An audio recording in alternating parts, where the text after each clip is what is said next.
So I've noticed something really interesting. Every time I walk into a retail store, whether it's a Walmart, a Target, Barnes and Noble, anything that has trading cards, not just like baseball cards, but like trading card games, I've noticed there's like a new trading card game coming out every year.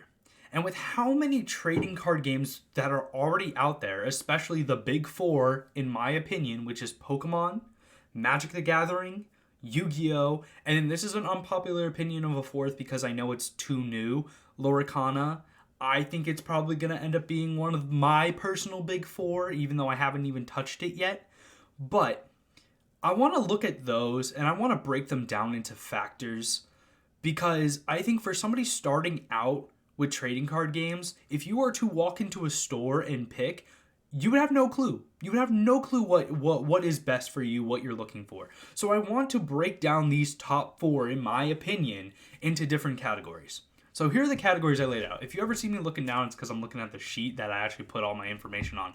But I'm going to rate the big four out of playability, meaning if I were to start right now, how easy would it be for me to pick it up and start playing it casually? I am a casual player, so I think this rating seems pretty fair for casual players. Because most of the time, if you're walking to a store and like, hey, I'm going to start a trading card game, I'm going to start playing one, you're doing it casual. You're not jumping straight to competitive because you probably do not want to be spending hundreds of dollars on the best card to play competitive. Readability, because depending on the game that you're playing, a good compare and contrast here, Pokemon or Yu-Gi-Oh, you need to be able to read those cards and read the moves and read all the special abilities and whatever, and they vary per game, like, greatly. Collectability, so trading cards as an umbrella, a lot of people think about sports cards. You can't play a game with sports cards. I mean, you can, but I don't know how to do it if there is. But collectability has bleeded into trading card games as well. That's why we have PSA, CGC, Beckett, all that kind of stuff. People like to collect the pretty cards and get them graded and hang them up or whatever they want to do with them. So it is a vital part of the game because it affects something else, which I'll get to in a second. Then I am going to rank competitive play. If you wanted to jump into competitive play, can you do it feasibly, quickly, whatever? And then the final thing, which goes very big with collectability, is price. Because of people collecting cards, prices of different trading card games skyrocket. It's absolutely ridiculous.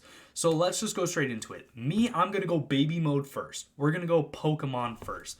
I got my Pokemon binder right here. My Pokemon binder has all my I just dropped one. All my good looking cards that I have and stuff. So actually, I will use this card as my example. But playability, Pokemon is baby mode. I give it a 5 out of 5. Anybody could walk into a store, pick up a structure deck, and start playing it pretty easily. I mean, once you get to the bare bones of the game and somebody teaches you in one session, you can probably go off on your own and play it on your own without that person's help after one session. So to me, I give that a 5 out of 5. Readability, I also give a 5 out of 5. Now, I don't know if you're going to be able to see this, but if you look, there is not that much text on the card. There is the energy cost, the move name, and then the move type. You honestly don't even need to know or how to pronounce the move name half the time. Whoever you're playing with will just be like, hey, I'm going to attack you with this move, and even if you say it wrong, it has this amount of damage. And that's pretty it. And maybe sometimes it has a sentence underneath saying, oh, there's a special condition where I can do more damage, or a status condition or something like that. And then you have the health. But that's it. I mean, the readability of each individual card is not that bad. When you read the card, it very much explains the card on the card. Okay, collectability. As I said, collectability is very, very high in Pokemon. People, out of all the trading card games I have seen, people like to collect Pokemon the most. Now, I written this down a week ago, and I wrote that collectability is a 5 out of 5. I'm going to drop that to a 4 out of 5. Only because of scalpers. Scalpers ruined collectability, and then they ruined casual and competitive play with it. Because now, in order to buy cards, they're just like stupidly expensive. Now with the modern sets of Scarlet and Violet within Pokemon, the retail prices are still insane. But if you want like the best card in this newest set, it's like not that much money. I think it's less than $50 for the best card in the set, for like the highest price collectible card in the set, which is not that bad. Also, I appreciate that in Pokemon, you don't need a special looking card. You can get the basic bulk V card that's worth less than $1, and it plays just as well as the hyper rare rainbow whatever. It works the exact same. So I'll give it a 4 out of 5 only because of the scalper stuff that started heavily during COVID. And then price. Price is where we shoot down in Pokemon. Price has gone horribly for Pokemon recently. I originally gave it a 3 out of 5. I'm actually switching and I'm going to bump it down again. I'm going to give it a 2 out of 5. Because when you're paying $60 for an Elite Trainer box, which is sometimes it's anywhere from 8 to 10 packs, and then you get like energies, damage counters, coins, and whatever. It's a great starting tool, but a lot of people buy Elite Trainers, but they don't care about the filler. Pokemon is horrible with giving you filler. You will have so much energy that you will have no clue what to do with it. And you're still paying for it too. You're paying for something you don't need or don't want to use. Pokemon's been fixing this by putting out booster bundles, which are like 5 or 6 packs for like $25, and you don't get any of the fluff. But I've noticed that the hit rates aren't that great. The best thing you can buy Pokemon in general, one, go to TCG Player and buy your stuff singly.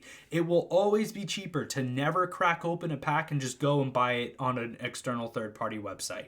It will always be cheaper that way. But if you are somebody who likes to crack open packs because it makes you feel all good inside, booster boxes are the way to go. It is the most expensive option because retail a booster box can be $150, $160. If you wait a couple weeks after a new set comes out, it typically drops to $100, maybe $110 to $90. It lands in that like $20 range. But it is the most expensive, but you're guaranteed, especially in the Scarlet and Violet sets, you're guaranteed, I think on average you're getting 13 hits, and 13 hits is a lot. It's enough that you can start well. Yet again, these 13 hits, some of them are regular bulk EXs that are worth less than $1. So yet again, always going to TCG Player is going to be easier. So now let me pivot. Let me go to Magic the Gathering. Now, Magic the Gathering, I am not that well versed on. I've only started playing in November. So I've only been playing for like 2.5 months. But when I tell you, I started playing this game and I got like instantly hooked. I now have 5 commander decks, like the pre-constructed commander decks, and I love all but one of them. And in terms of playability, I've had the most fun with it in casual play. It's not the easiest to get into, but once you got it on lock, which I would say takes 2 or 3 sessions, you're pretty good. So overall, I gave playability a 4 out of 5. Maybe it deserves a 3 out of 5, but personally, I'm just going to give it a 4 out of 5. I think it's a 4 out of 5 if you have played another set before. Readability, I gave a 4 out of 5. I wish I had an example on me. Hold on. I might have an example close enough to me. This is one of my decks. So, like, you have your cost to bring the creature out, and you do have a decent brick of text. But like my friend has always said, in Magic the Gathering, if you read the card, it will explain the card. And I would say that holds true 90 to 95% of the time. With that being the case, readability, though there's a lot of text, the text is in a pretty large font, so if somebody has like bad eyesight like me, I can still read the card perfectly fine. So I gave it a 4 out of 5. For collectability, yet again, there are still people that do PSA, CGC, Beckett grading of like special edition alternate art cards, but it's not nearly as much as Pokemon, so I gave it a 3 out of 5. For competitive play is crazy. Competitive play could take a really long time, but honestly, out of all of the TCGs that I have experienced, I think Magic has been the most fun.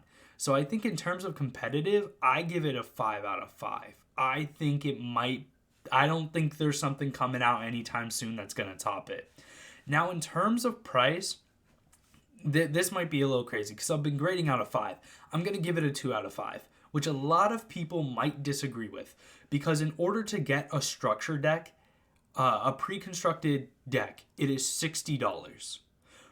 That sounds like a lot of money, especially when you can buy a Pokemon structured deck and it's like $15 to $20. I get it, but when I tell you, Magic the Gathering does it right, where when you buy a deck, it is a viable deck that you can use. You can use it in its base form and it will work. And it works against stuff from 3 years ago, and a Commander deck from 3 years ago can still beat a Commander deck that just came out a month ago.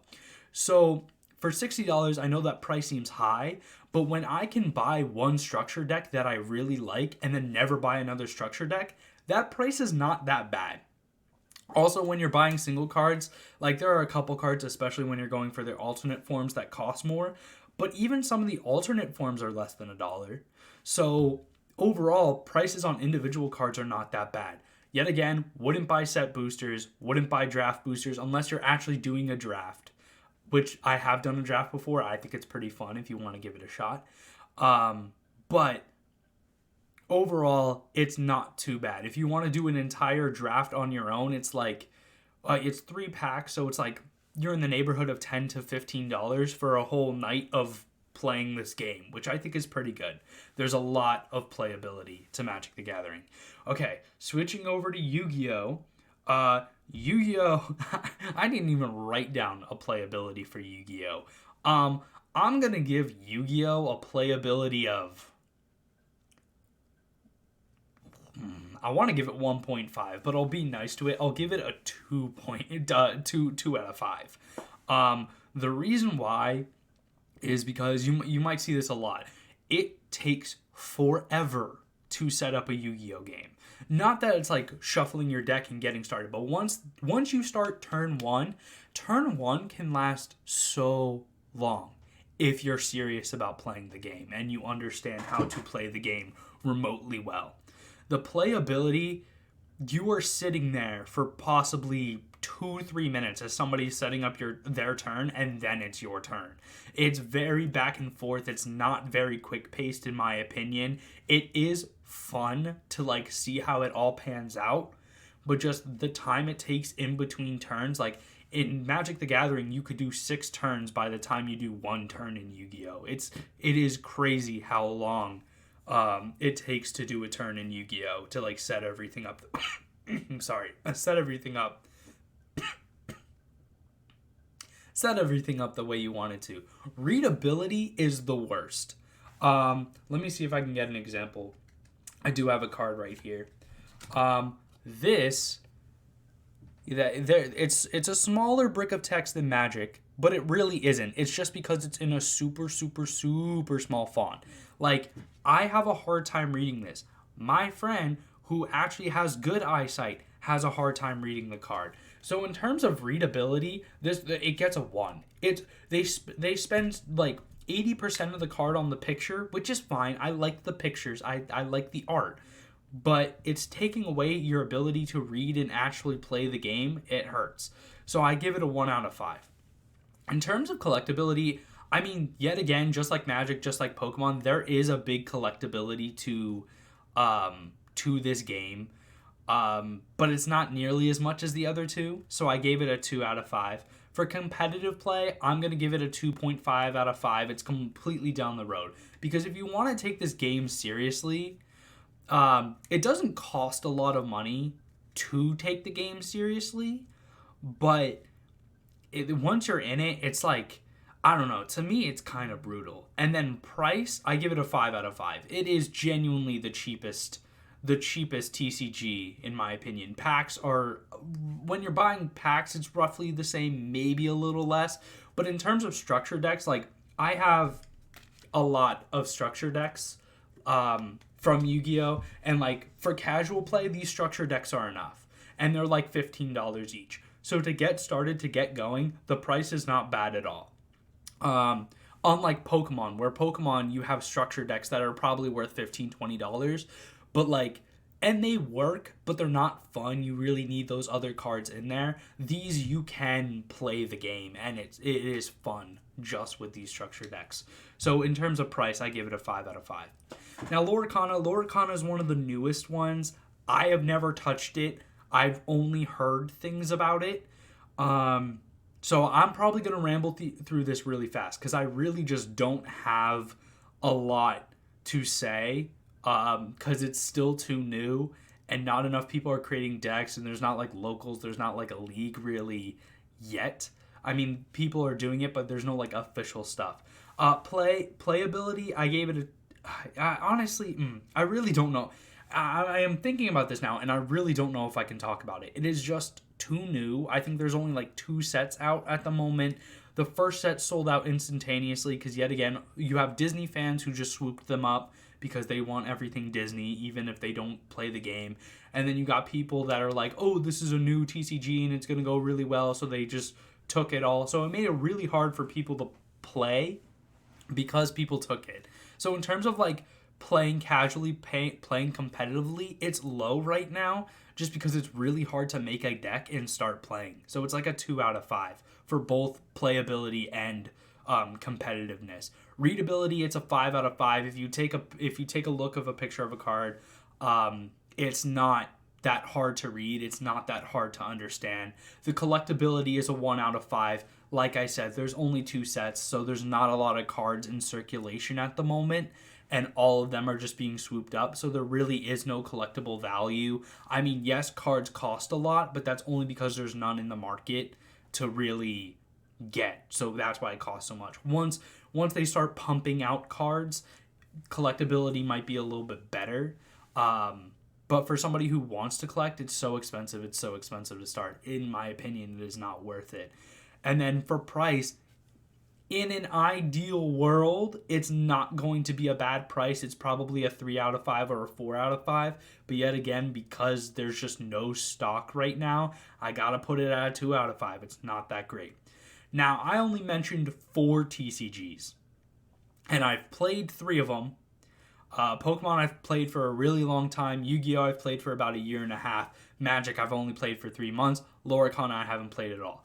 But, like, I get it. There are other TCGs out, too. That was the whole point of the video. There is their Digimon trading card game. There is the Dragon Ball trading card game. There's the One Piece trading card game. There is Flesh and Blood, which I'm hearing is getting a lot of attraction. So if I was to say the top 4, maybe Lurana and Flesh and Blood would switch places. But it feels like every year there's a new one coming out. Now, there's an issue with Digimon, One Piece, and Dragon Ball, in my opinion. With Pokemon and YuGiOh, these are also anime, but you can play the game without knowing the anime and kind of enjoy it. In my opinion, with Digimon, Dragon Ball, and One Piece, unless you have watched the anime or read the manga, you are not going to enjoy the game as much as the other games. So it is very niche. Like, people that watch One Piece or read One Piece, they love One Piece trading card game. And good for them. They should be happy. They should enjoy it.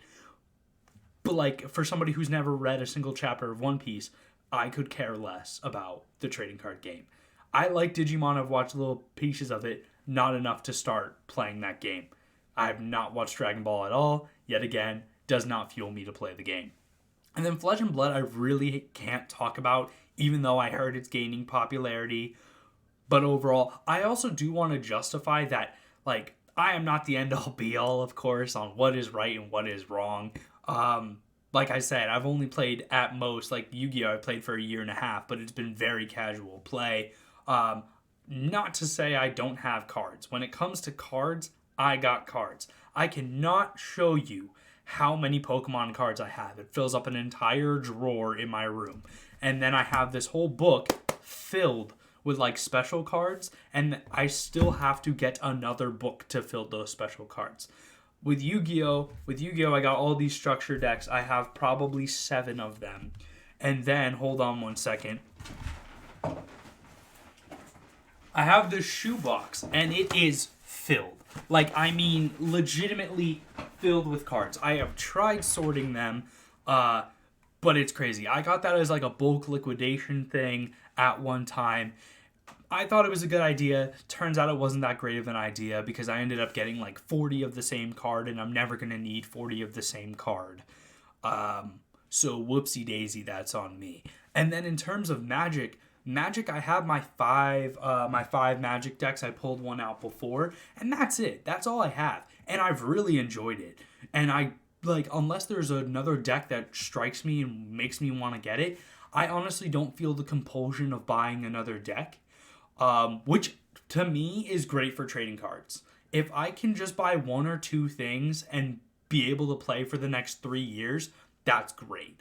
Like I like my Magic deck so much that I don't think I'm going to need to pivot anytime soon. So overall, that was the video. Let me know what you think about it. Let me know if I was wrong in my opinions and my ratings or any of that kind of stuff. Like I said, I am not the end-all be-all. I am not the person that has played this, analyzed this, and all of that stuff. But I think it is important to know, like, when you are starting for the very first time, what to look at. Is it worth playing? Which ones are good and bad in what regards? So anyways, thank you for watching.